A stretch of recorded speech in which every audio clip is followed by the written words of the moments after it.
नमस्कार. काल जे राज्य सरकारने, महाराष्ट्र सरकारने हिंदी भाषेबद्दल जो प्रस्ताव मांडला आहे, शाळेमध्ये म्हणे हिंदी सक्तीची करण्यात येईल. पर्याय नाही, सक्तीची. मला तर प्रश्न पडतो की हे सरकार नक्की मराठी माणसांचं सरकार आहे, महाराष्ट्राचं सरकार आहे, की केंद्राचे फक्त मांडली काय? ते केंद्रातून काही आदेश येतो आणि हे लोक मराठी माणसाच्या हिताचं भल्याचं नाही, तर केंद्रातून जो आदेश येईल त्यानुसार हे वागतात.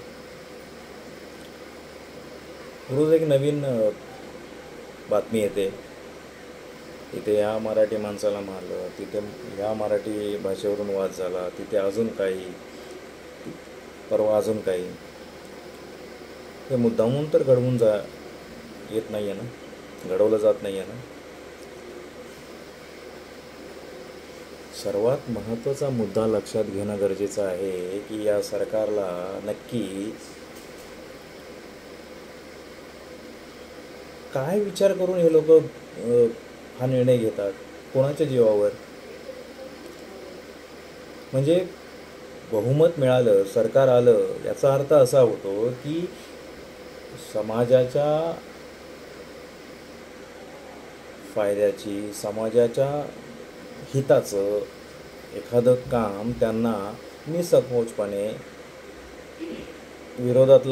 विरोधकांचा विरोध न जो मानता करता येईल. पण याचं फलित, या बहुमताचं फलित हे लोक, सरकार दुसरीकडेच घेऊन चाललं आहे. ना त्यांचा शेतकरी प्रश्न सुटतो आहे, ना मिल कामगारांचा प्रश्न सुटतो आहे, ना मराठा आरक्षणांवर काही बोलत आहेत, ना नोकऱ्यांबद्दल काही बोलत आहेत.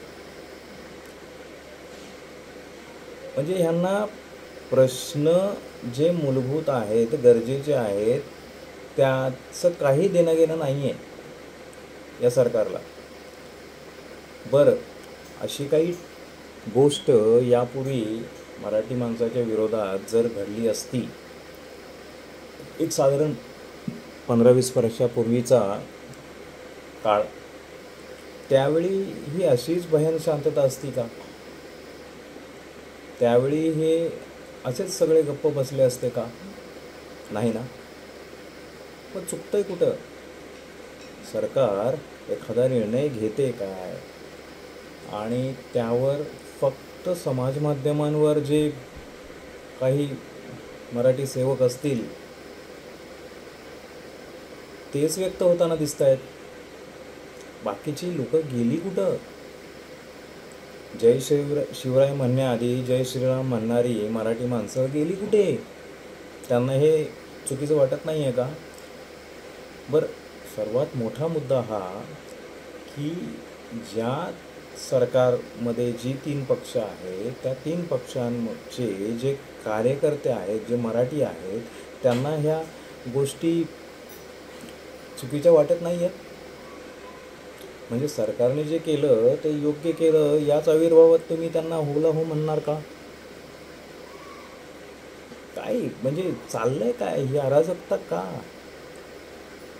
मराठीत्वाला एकीकडे तुम्ही मराठी भाषेला अभिजात दर्जा द्यायचा आणि दुसरीकडे म्हणताय की हिंदी भाषा शिकणं गरजेचं आहे. का गरजेचं आहे? मराठी माणूस महाराष्ट्राच्या बाहेर नोकरीला का जाईल? जर मराठी माणसाला महाराष्ट्रात मराठी जर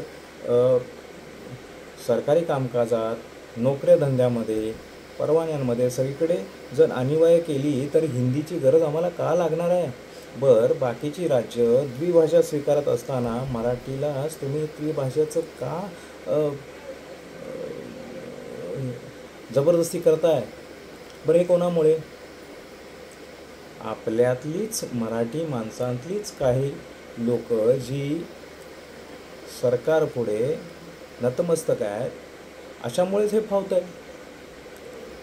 तामिळनाडूमध्ये स्टॅलिन स्वायत्त तामिळनाडू मागणी धरतोय. का हे होऊ शकतं? कारण तिथल्या लोकांचं त्याला पाठबळ मिळतं आहे. महाराष्ट्रामध्ये लोक सगळी झोपलेली आहेत, झोपेचं सोंग घेतलेलं आहे. त्यांना आपलं घर भलं आणि आपण भलं, बाकी काही देणं घेणं नाही आहे. मग तिथे मराठीचं, मराठी माणसाचं, मराठीपणाचं, मराठीत्वाचं खच्चीकरण होऊ दे. तुम्हाला मराठी माणसाला, सर्वसामान्य माणसाला काही देणं घेणं नाही आहे. मुळात तो राजकारण त्याला कळतं की नाही कळत माहीत नाही, पण जोपर्यंत सर्वसामान्य माणूस जर आवाज उठवणार नाही तोपर्यंत या सरकारला कुठूनही दबाव येणार नाही. विरोधकच आहेत आणि सरकारमध्ये तर